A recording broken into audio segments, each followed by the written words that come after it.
शौनक उवाच कपिलस्तत्त्वसंख्याता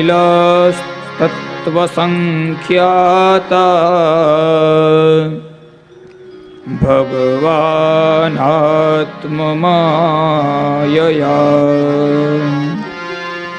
जातः स्वयमजः साक्षात् मत्प्रज्ञप्तये नृणाम्।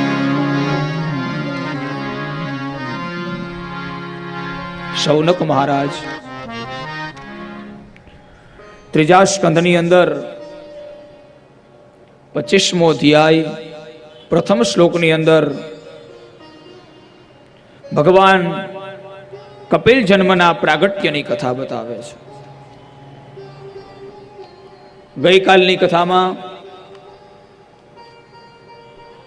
भगवान कपिलनो जन्म थयो। ए भगवान कपिलना जन्मनी उजवणी आपे सवे आरती पूजा द्वारा करी। भगवान कपिलनो जन्म शा माटे? शौनक महाराजे बताव्યું, माता देवहूति ने सांख्य शास्त्रનું જ્ઞાન આપવા માટે કપિલ ભગવાનનો જન્મ થયો છે। माता देवहूतिनी ममता छूटती नहीं, ए छोड़ावा माटे कपिल भगवाननो जन्म थयो छे। माता देवहूति जे छे एनी इंद्रियो एना वशमां नथी। भगवान कपिलना ज्ञानथी इंद्रियो उपर विजय मळे एटला माटे कपिल भगवाननो जन्म थयो छे। मां देवहूति ने भक्ति मार्ग समझावा माटे कपिल भगवाननो जन्म थयो छे। अनेक कारणों बताव्या कपिल भगवानना जन्मना।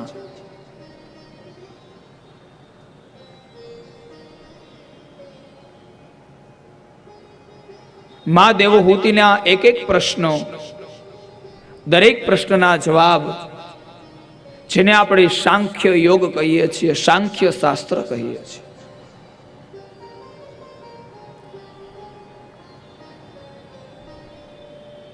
माता कपिल भगवान ने कहे छे, हे भगवान, मारी आ इंद्रियो विषय युक्त छे, मारे ने विषय मुक्त करवी छे तो शुं करवुं? माताए जे प्रश्न कर्यो छे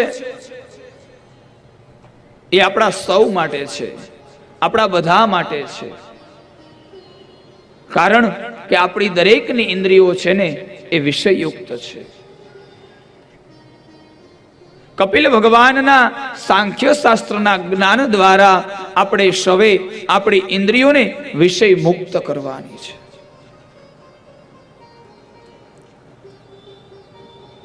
आपणी इंद्रियो विषयनी अंदर फसाई गई छे, वासनानी अंदर फसाई गई छे।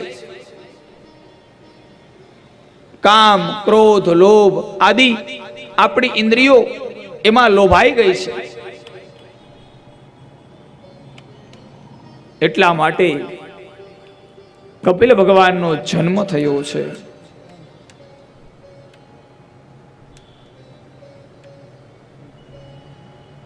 હે માતા, આધ્યાત્મિક યોગ, આધ્યાત્મિક માર્ગ એ જ જીવાત્માને વિષયોમાંથી મુક્ત કરે છે। आ इंद्रियों ऊपर केम विजय मेळवी शकाय एना माटे कपिल भगवान एक श्लोकनी अंदर बतावे छे। श्री भगवान उवाच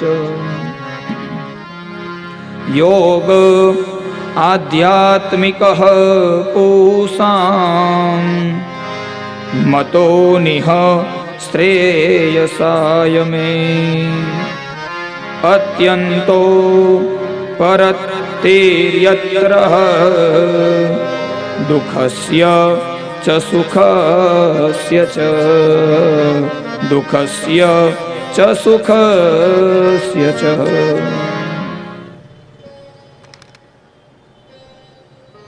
હે માતા, આધ્યાત્મિક યોગ એના દ્વારા જ ભગવાનની પ્રાપ્તિ છે. આધ્યાત્મિક માર્ગ પરમાત્માને સુધી પહોંચાડવાનું કાર્ય કરે છે.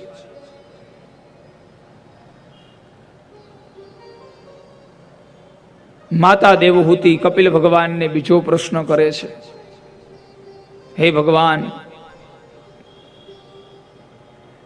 સાચી ભક્તિ કઈ છે? જીવાત્મા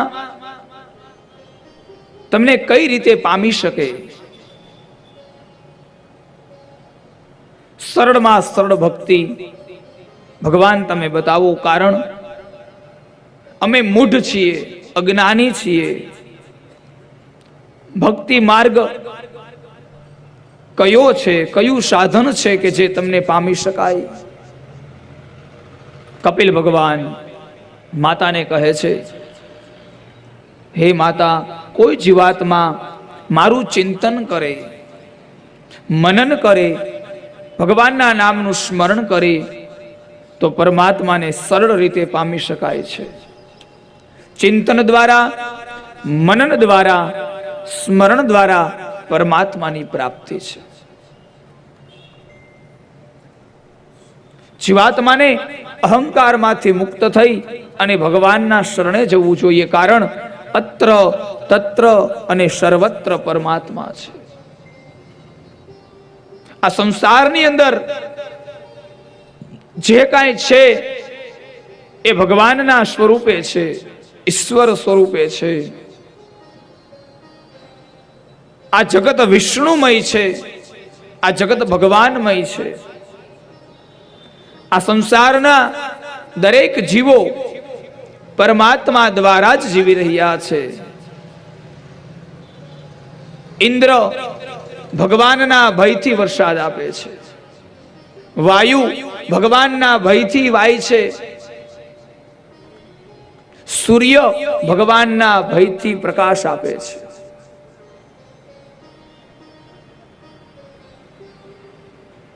અગ્નિ એ પણ પરમાત્માના ભયથી પ્રજ્વલિત થાય છે. હે માતા, દરેક જીવાત્મા મારા ભયથી જ કાર્યરત છે. ભય દ્વારા ભક્તિની પ્રાપ્તિ છે. અને એ ભય પણ હોવો જોઈએ કે જેમાં ભક્તિ છે. જીવનમાં ભક્તિ માટેનો ભય હોવો જોઈએ.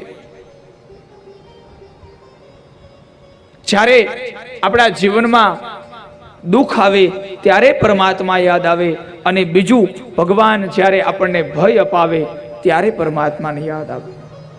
દુઃખની અંદર અને ભયની અંદર ભગવાનની આપણે નજીક જઈએ છીએ. એટલા માટે મા દેવહૂતિનો બીજો પ્રશ્ન હતો, સરળમાં સરળ ભક્તિ કઈ? ચિંતન, મનન, શ્રવણ, સ્મરણ, આ બધી સરળ ભક્તિઓ છે. આમ તો પરમાત્માને પામવા માટે ભગવાને 28મા અધ્યાયની અંદર અષ્ટાંગ યોગની વાત કરી છે, પણ એ આપણા માટે નથી.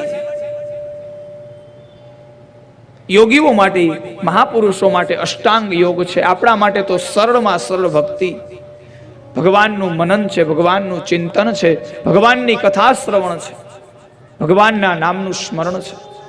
આપણા માટે તો આ જ સરળ ભક્તિ છે. અષ્ટાંગ યોગની કથા ભગવાન કપિલ માતાને બતાવે છે એક શ્લોકની અંદર. શ્રી ભગવાન ઉવાચ યોગસ્ય લક્ષણં વક્ષ્યે સબીજસ્ય નૃપાત્મજે મનો યેનૈવ વિધિના પ્રસન્નમ યાતિ સત્પથમ પ્રસન્નમ યાતિ સત્પથમ. અષ્ટાંગ યોગની વાત છે. 8 પગથિયા પરમાત્માને પામવા માટેના. યમ, નિયમ, આસન, પ્રાણાયામ, પ્રત્યાહાર, ધ્યાન, ધારણા અને સમાધિ. આ 8 યોગ છે. પરમાત્માને પામવા માટેનું પહેલું પગથિયું યમ છે. શાસ્ત્રોની અંદર યમનો મહિમા બતાવ્યો છે. મારા અને તમારા જીવનમાં યમ હોવો જોઈએ, નિયમ હોવો જોઈએ. આપણું આસન એ સિદ્ધ હોવું જોઈએ. પ્રાણાયામ આપણે દરરોજને માટે કરવો જોઈએ. ભગવાનનું ધ્યાન ધરવું જોઈએ. ધારણા રાખવી જોઈએ. ત્યારે સમાધિ અવસ્થાની પ્રાપ્તિ થાય છે. અને સમાધિ એટલે પરમાત્માનું મિલન છે, ઈશ્વરનું મિલન છે. આપણે પરમાત્માને જોયો નથી, પણ જે યોગીઓએ સમાધિ અવસ્થાની અંદર પરમાત્માએ જોયો છે, એ મહાયોગીઓએ, એ મહાપુરુષોએ પરમાત્માનું વર્ણન શાસ્ત્રોની અંદર કર્યું છે. પરમાત્મા આવો છે, ભગવાન આવા છે, ઈશ્વર આવા છે. સુખદેવજી મહારાજે ભાગવતજીના એક એક શ્લોકની અંદર, એક એક શબ્દની અંદર પરમાત્માના દર્શન કર્યા છે, ઈશ્વરના દર્શન કર્યા છે. અને એટલા માટે એક એક શ્લોક, એક એક શબ્દનું મહત્વ છે. એક એક શબ્દના અનેક અર્થો અહીંયા ભાગવતમાંથી પ્રાપ્ત થાય છે. કારણ કે ભાગવત છે સ્વયં પરમાત્મા છે. પરમાત્મા અજન્મા છે, ભાગવત પણ અજન્મા છે. નેતિ નેતિ પરમાત્માના ભાગવત મહાપુરાણને પામી શકાય તેમ નથી. આ જીવન પર્યંત ભગવાનની કથા મને અને તમને દરરોજ નવી આપે છે, નવા અર્થો બતાવે છે. કથા દરરોજ ભગવાનના દર્શન કરીએ તો ભગવાનનું નિત્ય નવું સ્વરૂપ આપણી સામે ભગવાન મૂકે છે. પરમાત્મા દરરોજ નવું સ્વરૂપ ધારણ કરી અને જીવાત્માને દર્શન આપે છે. વ્રજની અંદર વ્રજવાસીઓએ પરમાત્માને દરરોજ અલગ અલગ રૂપની અંદર પરમાત્માના દર્શન કર્યા છે. ભગવાનના લાલા સ્વરૂપે પણ દર્શન કર્યા છે વ્રજવાસીઓએ. ભગવાનના ગોપ બાળક તરીકે પણ દર્શન કર્યા છે વ્રજવાસીઓએ. બાળક તરીકે પણ દર્શન કર્યા છે, મિત્ર તરીકે પણ દર્શન કર્યા છે. એટલું જ નહીં, વ્રજવાસીઓએ પરમાત્માના ગિરિરાજ સ્વરૂપે પણ દર્શન કર્યા છે. અલગ અલગ સ્વરૂપે પરમાત્મા દર્શન આપે છે જીવાત્માને. જેવું ચિંતન, જેવું મનન, જેવું સ્મરણ પરમાત્મા પ્રત્યે થાય, ભાવ પ્રગટ કરવાની વાત છે. હૃદયનો ભાવ પ્રગટ કરવાનો છે. અહીંયા માતા દેવહૂતિએ, કરદમ મહારાજે ભાવ પ્રગટ કર્યો, કપિલ ભગવાન અમારા પુત્ર બને. પરમાત્મા પુત્ર સ્વરૂપે પ્રાપ્ત થયા છે. ઈશ્વર બાળક બને છે, પુત્ર બને છે. માત્ર ને માત્ર હૃદયના ભાવ દ્વારા. 14 લોક બ્રહ્માંડનો માલિક અહીંયા પુત્ર તરીકે પ્રગટ થયો છે. અને એ પણ માતાને જ્ઞાન આપે છે. પુત્ર બની એક દીકરો એની માતાને જ્ઞાન ઉપદેશ આપે છે. ભગવાનનો પ્રશ્ન છે,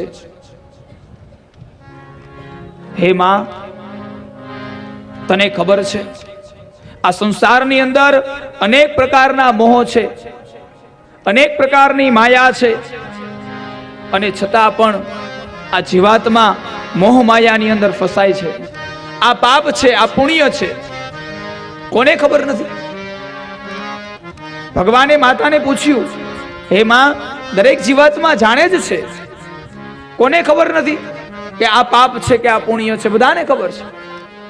છતાં પણ જીવાત્મા પાપનો જ માર્ગ પકડે છે, પાપ જ કરે છે. શા માટે? પાપની ઉત્પત્તિ મહાપુરુષો એમ કહે છે, કામથી થાય છે, લોભથી થાય છે, અહંકારથી થાય છે. કામ, ક્રોધ અને લોભ જ્યાં સુધી આપણા જીવનમાં છે ત્યાં સુધી આપણાથી પાપ થવાના છે. એટલા માટે કપિલ ભગવાનની કથા, ભાગવતની કથા આપણને કામ, ક્રોધ અને લોભ આનાથી પર કરે છે, આની ઉપર વિજય મેળવતા શીખવે છે.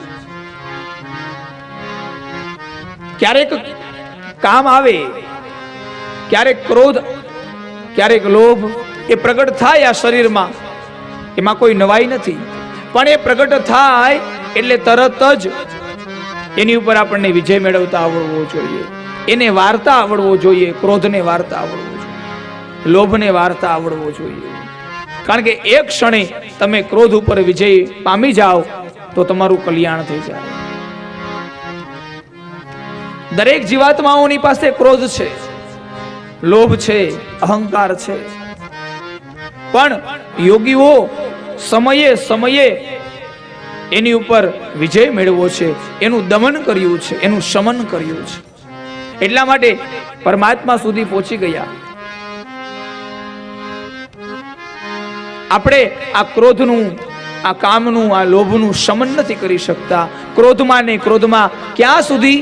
તો કે જ્યાં સુધી આપણું નુકસાન ન થઈ જાય ત્યાં સુધી ક્રોધમાંથી આપણે પાછા નથી વળી શકતા.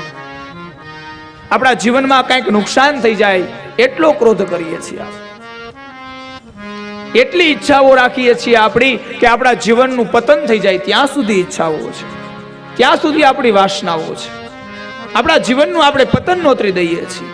આપણને એ નથી ખબર પડતી કે આ વસ્તુ કે જેની હું ઈચ્છા કરું છું એ મને ક્યારેય સુખ નથી આપવાની, અંતે દુઃખની જ પ્રાપ્તિ છે. કપિલ ભગવાન માતાને આ જ્ઞાન આપ્યું છે કે જીવાત્મા સંસારની અંદર સુખ માટે દોડે છે અને અંતે દુઃખની પ્રાપ્તિ થાય છે. કારણ કે મારા અને તમારા જીવનની અંદર સુખ અને દુઃખની વ્યાખ્યા શું?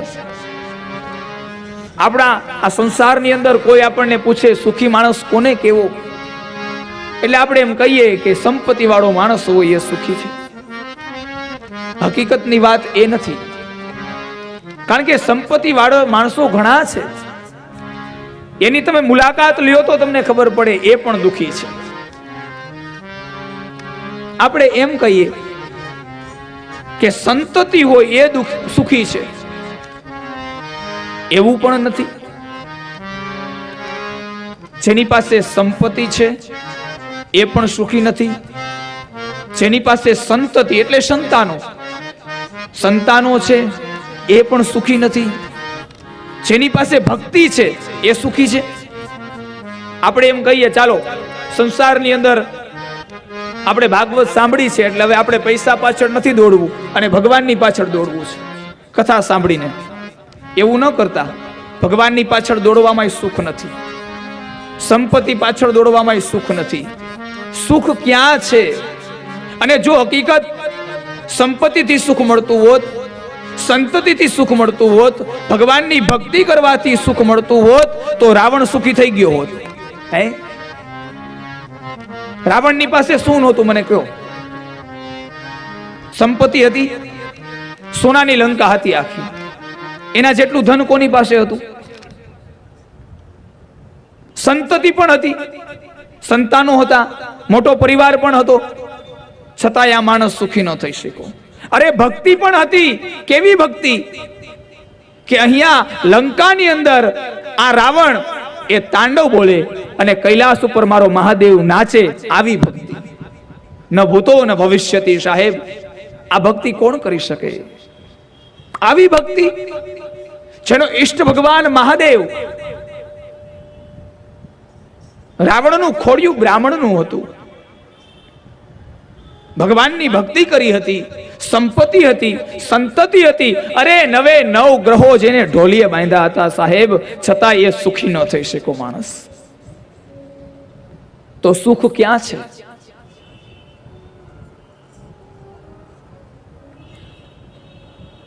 તમસા નદીના કિનારા ઉપર ભગવાન રામે જ્યારે વનવાસનો પ્રારંભ કર્યો ને, ત્યારે તમસા નદીના કિનારા ઉપર પહેલી રાત્રિ અને બીજી રાત્રિ છે તે ગંગા નદીના કિનારા ઉપર થઈ છે.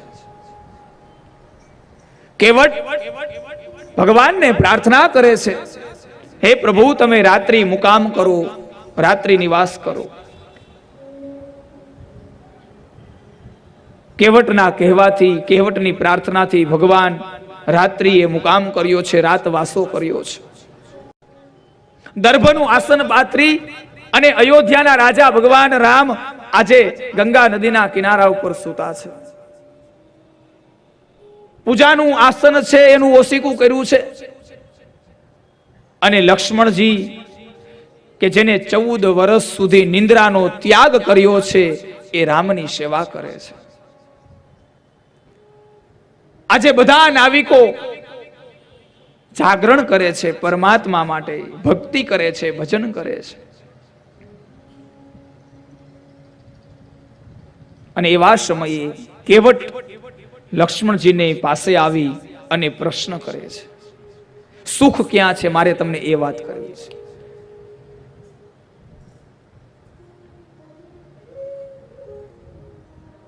ભગવાન રામ જ્યારે દર્ભના આસન ઉપર શયન કરતા હતા, એ સમયે કેવટ લક્ષ્મણજીની પાસે આવે છે. એક મર્યાદાથી, એક વિવેકથી કેવટે પ્રશ્ન પૂછ્યો, તમારી સેવામાં કાંઈ અડચણ ન બનતો હોય હું. કેવટ બોલે છે લક્ષ્મણજીને, તમે જુઓ તો ખરા આ વિવેક કેટલો છે. માણસે એક માણસની પાસે કઈ રીતે જવું, માણસે કઈ રીતે વ્યવહાર કરવો, વિવેકપૂર્વક વ્યવહાર કોને કહેવાય, મને તમને કેવટ શીખવી જાય છે, અભણ માણસ શીખવી જાય છે. હે લક્ષ્મણજી, તમારી સેવામાં, તમારા કર્મની અંદર હું જો અડચણ રૂપ ન બનતો હોય તો હું તમારી પાસે બેસી શકું? ત્યારે લક્ષ્મણજી કહે છે કે હા ગુ કેવટ, તમે બેસી શકો છો. અને જ્યારે લક્ષ્મણજી અને કેવટ બંને બેઠા અને એ રાત્રિએ સત્સંગ થયો, ત્યારે કેવટ કહે છે કે હે લક્ષ્મણજી, શું કહું? અમે અભણ માણસો, અમે અજ્ઞાની માણસો, અમને કાંઈ ખબર ન પડે, પણ અમારામાં આટલી બધી કઠોરતા ન હોય કે અયોધ્યાનું જેને રાજ્ય મળવાનું હોય એ આજે દર્ભની પથારી ઉપર સૂતા હોય. આ કઠોરતા. ત્યારે લક્ષ્મણજી કેવટને સમજાવે છે, હે કેવટ, તમે કોઈ દિવસ આ રાજા રામને અયોધ્યાના રાજમહેલમાં સૂતા જોયા છે? કેવટ કહે, અરે લક્ષ્મણ, હજી તો અમે અયોધ્યા પણ નથી જોઈ. તો અયોધ્યાનું રાજ્ય, એનું શયન ખંડ અમે ક્યાંથી જોયો હોય? હે કેવટ, તમે નથી જોયું. આ રાજા રામને રાજમહેલમાં સૂતા તમે નથી જોયા, એટલા માટે તમને આ વિચાર આવ્યો. મેં જોયા છે એટલા માટે મને આ વિચાર નથી આવતો. કેવટ કહે, હે લક્ષ્મણજી, હું કઈ સમજો નહીં, મને સમજણ આપો. અને ત્યારે લક્ષ્મણજી કહે છે કે શું કહું કેવટ, આ રાજા રામ છે ને, આ ભગવાન રામ છે ને, અયોધ્યાના રાજ્યના શયનખંડમાં સૂતા હોય ને, એ જે એને શાંતિ હોય ને, એ જ શાંતિ આજે અહીંયા દર્ભના આસન ઉપર એને પ્રાપ્ત થઈ છે. ભગવાન રામ એ અયોધ્યામાં હોય તોય ભલે અને દર્ભના આસન ઉપર હોય તોય ભલે, એ એના મનથી ક્યારેય સુખ અને દુઃખ એ ભોગવતા નથી. એના શરીરથી કદાચ એને વનવાસ મળ્યો છે, પણ રામને એના મનથી ક્યારેય વનવાસ પ્રાપ્ત થયો નથી. મારા અને તમારા જીવનમાં સુખ કોણ આપી શકે? સંપત્તિ સુખ ન આપી શકે, સંતતિ સુખ ન આપી શકે, ભગવાનની ભક્તિ સુખ ન આપી શકે, કાંઈ પણ વસ્તુ સુખ ન આપી શકે. મારું અને તમારું મન એ જ સુખ અને દુઃખનું કારણ છે સાહેબ. એક ઝૂંપડીમાં રહેનારો માણસ પણ સ્વર્ગનું સુખ ભોગવે છે અને સ્વર્ગરૂપી મહેલમાં રહેનારો રાવણ પણ દુખી છે. મથુરાનો રાજા કંસ પણ દુખી છે. હસ્તિનાપુરનો રાજા દુર્યોધન પણ દુખી છે. અને એક ઝૂંપડીમાં રહેનારો વિદુર પણ સુખી છે. એક ઝૂંપડીમાં રહેનારો અક્રૂર પણ સુખી છે. એક ઝૂંપડીમાં રહેનારો સુદામા પણ સુખી છે. સુખ અને દુઃખ મનનું કારણ છે. મારું અને તમારું મન ક્યાં છે? કયા સુખની પાછળ દોડે છે?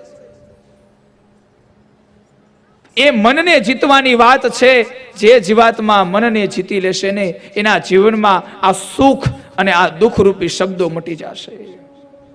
જ્યાં બેઠા છીએ ત્યાં જ સુખ છે. જે જગ્યા ઉપર આપણે રહીએ છીએ ત્યાં જ સુખ છે.